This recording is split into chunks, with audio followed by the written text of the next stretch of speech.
Hello viewers, আজকে থেকে আমি ইলেকট্রিক্যাল মেশিনের নতুন আরেকটি গুরুত্বপূর্ণ কনসেপ্ট অর্থাৎ সিনক্রোনাস মোটর সম্পর্কে আলোচনা শুরু করব। বেসিক্যালি এই ভিডিও সিরিজটি হচ্ছে আমার সিনক্রোনাস মোটর রিলেটেড।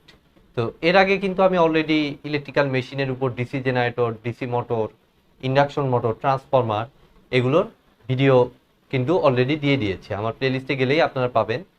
তো সেগুলো সব মানে প্লেলিস্ট কমপ্লিট না হলেও মোটামুটি অনেকগুলো ভিডিওই দেয়া আছে আমাদের বেসিক কনসেপ্ট, বেসিক ক্লিয়ার করার জন্য যতটুকু দরকার সবই কিন্তু প্রায় দেয়া আছে। তো আজকে থেকে আমি সিনক্রোনাস মোটর সম্পর্কে আলোচনা শুরু করব। তো আজকের ক্লাসের টপিকটি হচ্ছে আমার সিনক্রোনাস মোটরটা কিভাবে কাজ করে। তো এটার জন্য আপনাদেরকে একটু আইডিয়া লাগবে। এর আগে আমি যে ইন্ডাকশন মোটরটা আমি দেখিয়েছি, ইন্ডাকশন মোটর কিভাবে কাজ করে, সেই যে একটা ইন্ডাকশন মোটরের একটা প্লেলিস্ট দেওয়া আছে, সেখানে এই ভিডিওটা পাবেন।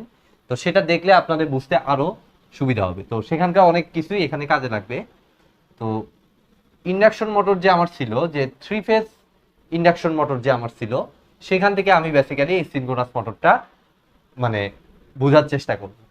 তো বেসিক্যালি আমাদের এটা যদি একটা মোটর হয়, লাইক মনে করুন যে এটা একটা মোটর। তো এই মোটরের ভিতরে আবার থাকে কি স্টেটর। স্টেটর থাকে, বাইরের পার্টটা স্টেটর, আর ভিতরে থাকে হচ্ছে একটা রোটর। ঠিক আছে, এটা হচ্ছে মোটরের কনস্ট্রাকশন। ইন্ডাকশন মোটরে ঠিক এরকমটা ছিল। তো এদিক দিয়ে আমাদের স্টেটরে বেসিক্যালি আমরা পাওয়ার সাপ্লাই দেই। তো এখানে আমাদের তিনটা ফেজ, 3 ফেজ যেহেতু চিন্তা করতেছি, এই মনে করুন এই তিনটা ফেজ আমরা সাপ্লাই দেই। সেটা অনুযায়ী আমার মোটরটা ঘুরতে থাকে ইন্ডাকশন মোটরের ক্ষেত্রে। এবং সেই অনুযায়ী আমাদের দেখুন তিনটা তিনটা আমার কি ফেজ। তো তিনটা ফেজ মানে আমাদের এখানে পোল চিন্তা করতে হবে কয়টা, মিনিমাম 6টা পোল আমার চিন্তা করতে হবে, কারণ প্রতিটা ফেজে আবার দুইটা করে পোল, একটা হচ্ছে নর্থ পোল আর একটা হচ্ছে সাউথ পোল। তো আমি 6টা এখানে চিন্তা করতেছি। দেখুন আমার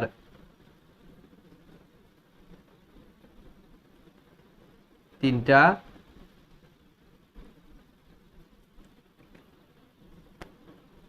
এখানে একটা, 4টা। আচ্ছা, এভাবে না দিয়ে আমরা এইভাবে দিই। দেখুন এটার অপোজিটে আমার একটা পোল,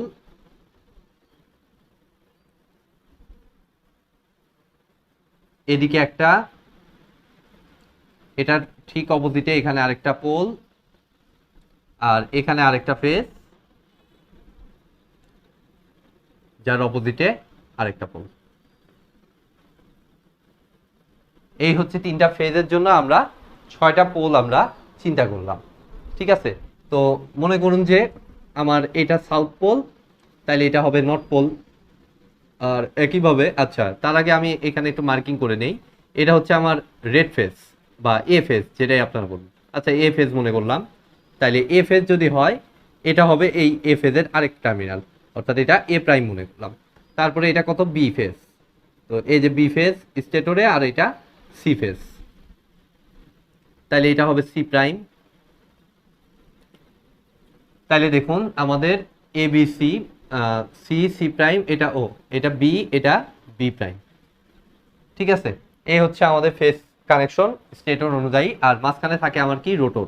রোটরে অনেকগুলো খাস কাটা থাকে। যাই হোক, আমি সিম্পল একটা রাউন্ড শেপ দ্বারা রোটরটাকে বুঝাইলাম। তো এটা হচ্ছে আমাদের ইন্ডাকশন মোটরের যে কনস্ট্রাকশন সেটা। তো সাউথ পোল, এটা নর্থ পোল, তাহলে একইভাবে এটা সাউথ পোল, এটা নর্থ পোল, এটা সাউথ পোল, এটা নর্থ পোল। এখন যখন আমি 3 ফেজ সাপ্লাই এখানে দিব আমি, তখন ইন্ডাকশন মোটরটা কি কাজ করবে, আমার ইন্ডাকশন মোটরে আগে যাচ্ছি আমি, সেখান থেকে আমি সিনক্রোনাস মোটরে আসবো। তো যখন আমি 3 ফেজ পাওয়ার দিব, তখন 3 ফেজের প্রতিটা ফেজের ভিতর 120 ডিগ্রি করে ফেজ শিফট হবে। যে 120 ডিগ্রি ফেজ শিফটের কারণে এখানে একটা রোটেটিং ম্যাগনেটিক ফিল্ড তৈরি হবে, যার কারণে আমাদের স্টেটরে একটা রোটেটিং ম্যাগনেটিক ফিল্ড তৈরি হবে, এবং সেই রোটেটিং ম্যাগনেটিক ফিল্ডের কারণে আমার রোটরটাও ঘুরতে থাকবে। বাট এখানে ইন্ডাকশন মোটরের যে মেইন প্রবলেমটা, সেটা হলো যে আমার এখানে যে রোটেটিং ম্যাগনেটিক ফিল্ড স্টেটরে তৈরি হলো, তার থেকে এই যে এইখানে রোটরে যে আমার ইয়েটা হবে, সেই ম্যাগনেটিক ফিল্ড কিন্তু এক হবে না। ঠিক আছে, অর্থাৎ এই স্টেটরের রোটেটিং ম্যাগনেটিক ফিল্ডটা যে স্পিডে ঘুরবে, রোটরটা কিন্তু সেই স্পিডকে কখনোই ধরতে পারবে না, কিছুটা কম হবে রোটরের স্পিড, এই স্পিডটার তুলনায় রোটেটিং ম্যাগনেটিক ফিল্ডের স্পিডের তুলনায় কিছুটা কম হবে। ঠিক আছে, যেটার এক্সপ্লানেশন আমি ইন্ডাকশন মোটরে অলরেডি দিয়েছি। তো সেখানে আমি অলরেডি দেখিয়েছি যে 120 ডিগ্রি কারণে কিভাবে এখানে ঘূর্ণনটা তৈরি হয় সেটাও দেখাইছি। তো এখানে আর আমি সিনক্রোনাস মোটরের জন্য আমি এটা আর বললাম না যে কিভাবে ঘূর্ণনটা তৈরি হয়। তো রোটরে আমাদের কি হবে, স্টেটরের থেকে কিছু স্পিড কম পাওয়া যাবে। ঠিক আছে, স্টেটরের যে রোটেটিং ম্যাগনেটিক ফিল্ডের যে স্পিডটা সেটাকে আমরা বলি হচ্ছে সিনক্রোনাস স্পিড, আর রোটরের যে স্পিড সেটাকেই বেসিক্যালি বলি হচ্ছে মোটরের স্পিড। সেটা হচ্ছে আমার ইন্ডাকশন মোটরের জন্য। ঠিক আছে, তো ইন্ডাকশন মোটরে এই ঘটনা ঘটতেছে, তার মেইন কারণটা হচ্ছে আমাদের এখানে নর্থ পোল সাউথ পোল তৈরি হয়েছে, বাট এখানে কোনো ম্যাগনেটিক ফিল্ড তৈরি হয় না। ঠিক আছে, তো এখানে ম্যাগনেটিক ফিল্ড তৈরি না হওয়ার কারণে এইটার সাথে এটার কোনো আকর্ষণ হয় না। ঠিক আছে, আকর্ষণ না হওয়ার কারণে এটা যে স্পিডে ঘোরে এটা তার তুলনায় কিছুটা কম হয়। এখন সিনক্রোনাস মোটরের কনস্ট্রাকশনে যে কাজটা আমাদের করা হয় যে এই যে রোটরটা এখানে বাইরে থেকে এক্সটার্নালি একটা ডিসি পাওয়ার সাপ্লাই ব্যবহার করা হয়। ঠিক আছে, এখানে একটা ডিসি পাওয়ার সাপ্লাই ব্যবহার করা হয়। ঠিক আছে, সেই ডিসি পাওয়ার সাপ্লাইটা কেন ব্যবহার করা হয়, এই ডিসি পাওয়ার সাপ্লাইটার কারণে এখানে দেখুন একটা ম্যাগনেটিক ফিল্ড তৈরি হবে, এক্সট্রা করে আমার একটা ম্যাগনেটিক ফিল্ড রোটরে ইনডিউসড হবে। ঠিক আছে, এটা কিন্তু আমার ইলেকট্রোম্যাগনেটিক লতেই বলতেছে যে ইলেকট্রিক ফিল্ড যদি আমি কোথাও অ্যাপ্লাই করি তাহলে কিন্তু সেখানকার কয়েলে আমার একটা কি হবে, ম্যাগনেটিক ফিল্ড তৈরি হবে। তো ম্যাগনেটিক ফিল্ড তৈরি হইলে আমার মনে করুন যে এটা তখন নর্থ পোল তৈরি করলো, এই ম্যাগনেটিক ফিল্ডের কারণে এই সাইডে ধরুন নর্থ পোল তৈরি করলো, আর এই সাইডে আমার তৈরি করবে তখন অপোজিটটা south pole.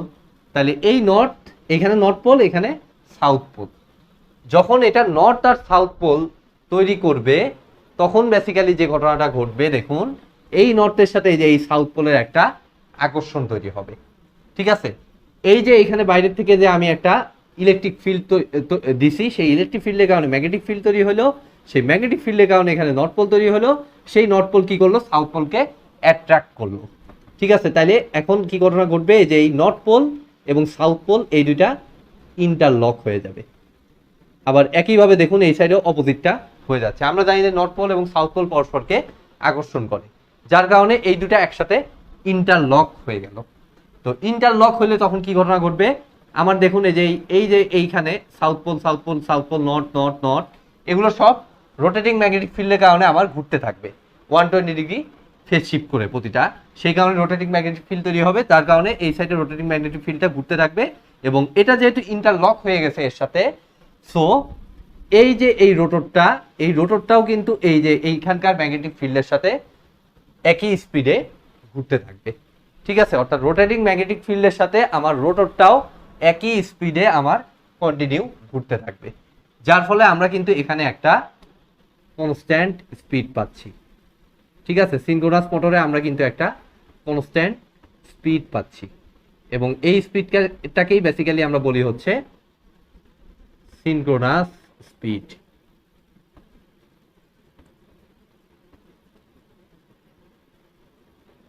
Synchronous speed.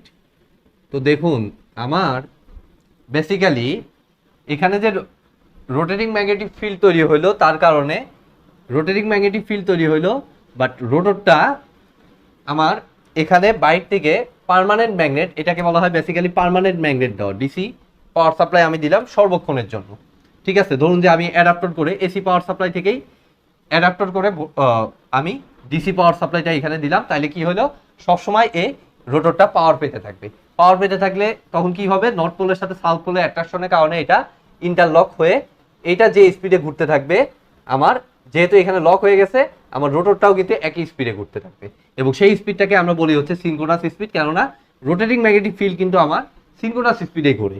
Induction মোটরে খেয়াল করুন যে রোটেটিং ম্যাগনেটিক ফিল্ডটা সিনক্রোনাস স্পিডে ঘোরে, আর রোটরটা তার থেকে কিছুটা কম স্পিডে ঘোরে, সেই কারণে ওটার নাম ইন্ডাকশন মোটর। আর এখানে যেহেতু রোটরটা আমার সিনক্রোনাস স্পিডে ঘুরতেছে, সেই কারণে এটার নাম দেওয়া হয়েছে সিনক্রোনাস মোটর।